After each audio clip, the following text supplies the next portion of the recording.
Ce qui évolue, c'est les missions du RU selon à la fois la volonté de la direction de l'établissement dans lequel on est RU et les disponibilités du RU.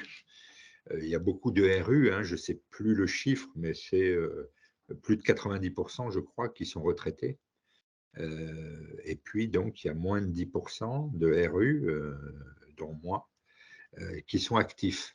Donc là encore, il faut trouver le juste temps entre la liberté possible par rapport au travail professionnel. Pour répondre à votre question, oui, la législation évolue en définissant de plus en plus clairement un certain nombre de possibilités, de devoirs des établissements vis-à-vis du RU et de devoirs du RU. Mais je répète, la vraie évolution et le vrai changement qu'on peut trouver d'un RU à l'autre, dans un établissement à l'autre, c'est selon ces deux facteurs.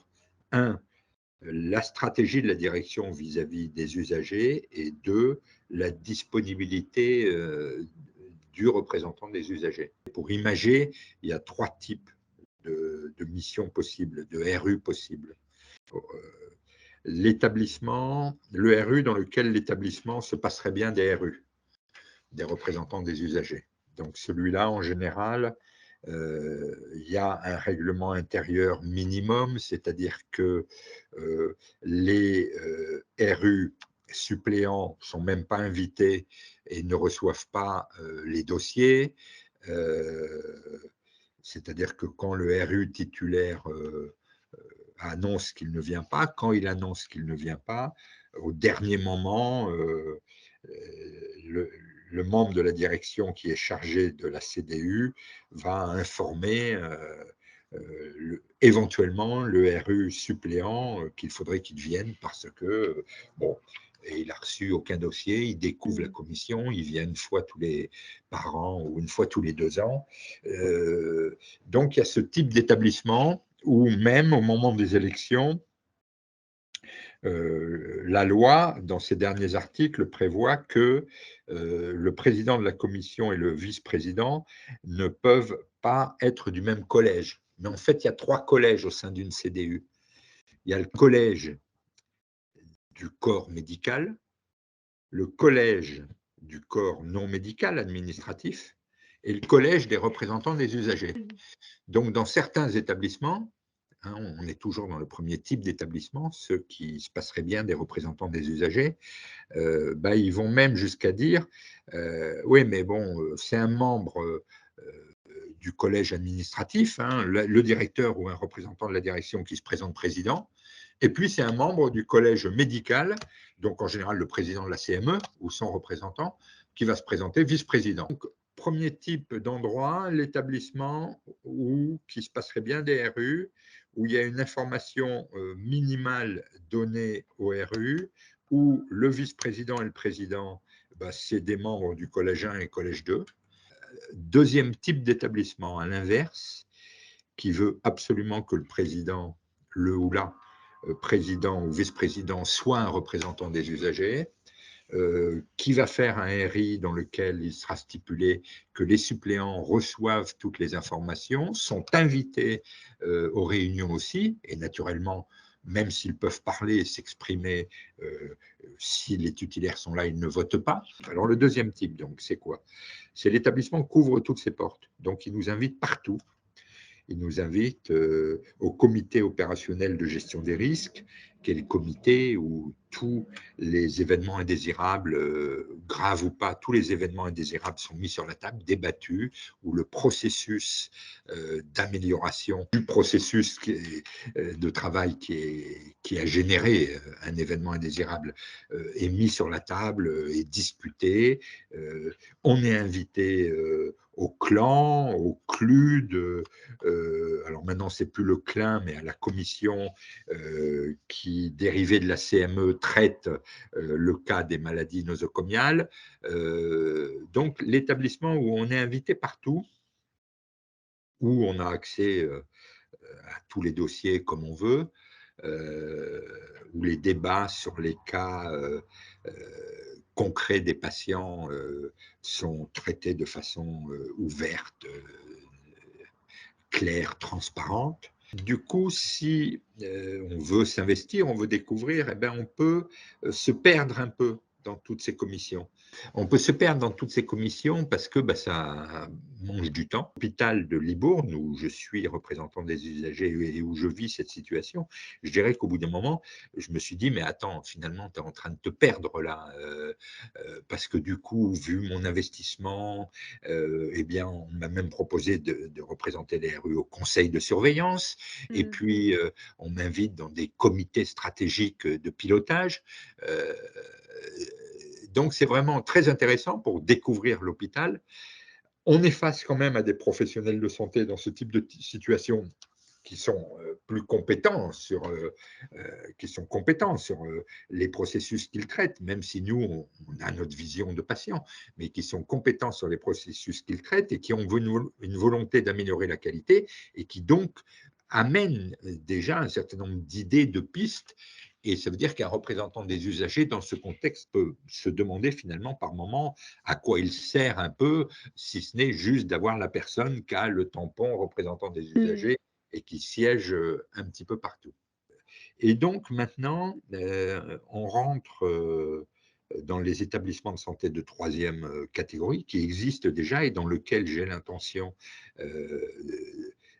d'orienter l'hôpital de Libourne, c'est-à-dire un établissement de santé dans lequel, en fait, il faut construire un vrai euh, euh, projet des usagers au sein de l'établissement et on définit des objectifs. Déjà, la base d'un RU, c'est de bien dialoguer avec les trois autres RU ou avec les autres RU qui ont un peu de temps pour dialoguer et construire au sein de l'hôpital. Et une fois qu'on arrive à ce travail, il faut qu'ensemble, on détermine, on se répartisse à la limite les commissions dans lesquelles on peut participer et on définisse ensemble les missions euh, qu'on peut apporter en tant que RU au sein d'une CDU, en plus de celle d'analyser et de défendre les dossiers des patients qui nous le demandent. Pour créer ce projet des usagers, une des bases, déjà, c'est l'échange avec les autres RU et l'échange avec, alors ça peut être la directrice de la qualité des soins, avec la directrice des soins, ça dépend selon les établissements, quelle est la personne qui pilote la CDU. Donc, euh, pour réussir à construire un bon projet d'établissement, il ne faut pas être RU tout seul, sinon ça rime à rien, on ne peut rien faire. Il faut être avec les autres RU, donc en avoir au minimum deux, à mon avis, sur les trois autres qui sont prêts à travailler. Avec un, on peut faire des choses, mais ça va être plus difficile. L'idéal, évidemment, c'est que les quatre RU puissent avoir un certain temps disponible. Et avec le représentant de la direction qui pilote la CDU. Et après, le projet d'établissement, on peut l'axer selon le contexte de l'établissement sur différentes choses. On peut l'axer sur un travail sur comment impliquer les usagers dans un processus de qualité plus réel, comment, alors les deux, trois pistes possibles, hein, établissement. Donc je répète, pour construire un projet d'établissement, il faut un travail ouvert, partenarial avec les autres RU et un travail de vrai dialogue avec le représentant de la direction qui pilote la CDU. Donc à partir de là, il faut qu'on fixe, sans oublier bien évidemment le rôle fondamental du RU en CDU qui est traiter les dossiers amenés par les patients et voir comment de graves problèmes peuvent ne plus se reproduire. Dans ce rôle fondamental, comment on peut être encore plus constructif dans un hôpital. C'est un hôpital ou un établissement de santé quelconque. C'est en construisant un projet d'établissement qui définit des axes. Donc, pour construire un projet d'établissement, bon dialogue, bon échange, bon travail avec les autres RU et bon dialogue, échange ouvert avec le représentant de la direction qui pilote la CDU. Donc après, il faut définir l'axe ou les axes sur lesquels on travaille. Donc les 3-4 principaux axes, et il y en a plein d'autres, hein, moi je ne détiens pas la vérité, mais les 3-4 principaux axes que je vois. L'axe idéal, c'est construire un EDU, un espace des usagers, qui ait un nombre minimum d'associations investies de l'établissement de santé et qui sont prêts à consacrer un certain nombre d'heures mensuelles, voire hebdomadaires, pour tenir l'espace des usagers. Deuxième chose, un établissement qui est intéressé par construire cet espace des usagers, co-construire cet espace des usagers et donner un espace, un lieu intéressant à cet espace des usagers. Parce que si on construit un espace des usagers et qu'on le met au fond du couloir à côté des cuisines et de la laverie, donc il faut un établissement qui est prêt à donner un espace visible, pas loin de l'accueil, facilement accessible, pour ne pas dire carrément dans l'accueil, comme c'est fait dans certains hôpitaux ou établissements de santé. Troisième chose, il faut que, pour piloter le planning et les logistiques, il y ait un membre salarié de l'hôpital qui soit détaché sur une partie de son temps pour gérer ça. Parce que si on donne cette gestion à un représentant des usagers, et bien le jour où le représentant des usagers, pour une raison quelconque, déménagement, maladie, lassitude, arrête, tout coule. Donc, ça veut dire qu'un EDU, vous voyez, ça demande un certain nombre d'associations minimum prêtes à s'investir et un établissement qui est prêt à détacher du temps homme. Deuxième objectif, s'inclure dans un projet de l'établissement. Les établissements, ils ont toujours différents projets en cours. Un projet de refonte de la prise en charge ou de grandes formations sur la bienveillance vis-à-vis des usagers. Les hôpitaux et les établissements privés, ils ont des tas de projets. Donc, il faut trouver un projet sur lequel on peut s'incorporer en tant que représentant des usagers en pensant que, on va se faire connaître auprès de toute l'équipe, tous les membres de l'établissement, et deux, qu'on va amener aux salariés. Alors, dans l'hôpital de Libourne, le projet que j'ai choisi, ils organisent chaque année ce qu'ils appellent une journée des soignants. Cette journée des soignants, une fois par an, ils choisissent 4, 5, ils demandent à 4-5 services de présenter un processus de prise en charge innovant et ils ont un quart d'heure pour le présenter à la salle et est invité à cette journée de formation tous les salariés. Donc, par exemple, à l'hôpital de Libourne, où au total, je ne sais plus si c'est à peu près 3000, je crois 3000 entre les administratifs, les médecins, les paramédicaux, il y a 3000, 3500 personnes, je crois, je ne veux pas dire de bêtises, hein, mais je crois que c'est à peu près le chiffre. Donc, chaque année, il y a 250 salariés, médicaux ou non médicaux, qui viennent assister à cette journée pour découvrir les autres. Depuis l'année dernière, les représentants des usagers, avec l'aide de France Asso, là encore, on s'est inclus dans cette journée soignant et donc on a demandé un stand pour les usagers et on a fait un petit topo. On a eu notre quart d'heure pour faire notre petit topo et se présenter. Et donc, l'année prochaine, cette année, hein, ça c'était en octobre dernier, et là, en octobre de cette année, ben, c'est pareil, on aura notre stand. Les 3 autres RU avec les 3 autres associations sont OK. Donc, on sera là toute la journée où on se relaiera. Et puis, entre nous, on va décider, il y aura une ou deux des assos qui se présentera. L'année dernière, nous, le topo qu'on avait choisi, vu que bon, je découvrais tout ça et que je me suis bien appuyé sur France Asso, j'avais demandé à France Asso, et donc c'est son président et sa déléguée régionale qui sont venus et qu'on fait un petit topo à la salle. C'était pour beaucoup une découverte. Et donc, ça a eu un grand succès. Il y a eu beaucoup d'échanges, beaucoup de dialogues. Et en effet, l'objectif, c'est une meilleure connaissance réciproque.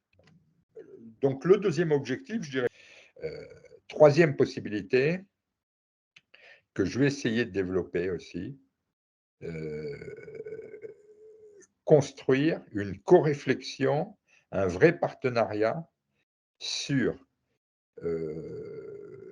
les comités qui refondent les processus de prise en charge de travail des services suite à un événement indésirable. Mmh.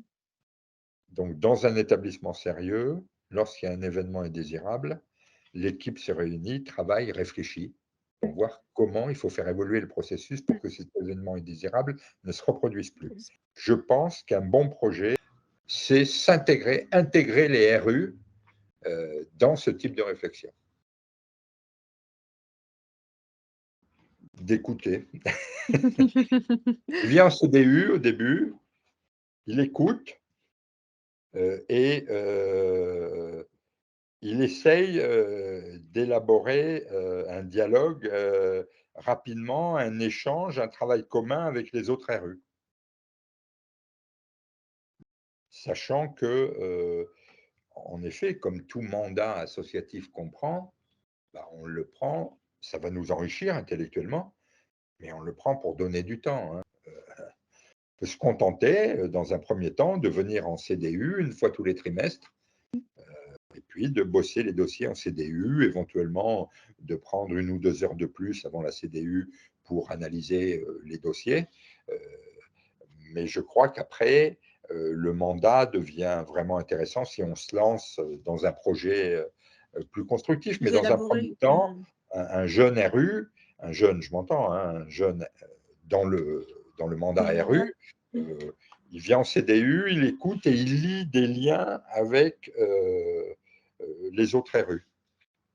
Et après, le reste viendra, les liens avec le représentant de la direction et selon son implication, le lien avec toutes les personnes autour de la table. Et c'est au bout d'un moment qu'il connaîtra mieux le fonctionnement de l'établissement et qu'il pourra, s'il le souhaite et s'il a dû un petit peu de temps, en plus de son mandat de CDU pur, de s'investir sur un sujet un peu plus particulier. Mmh.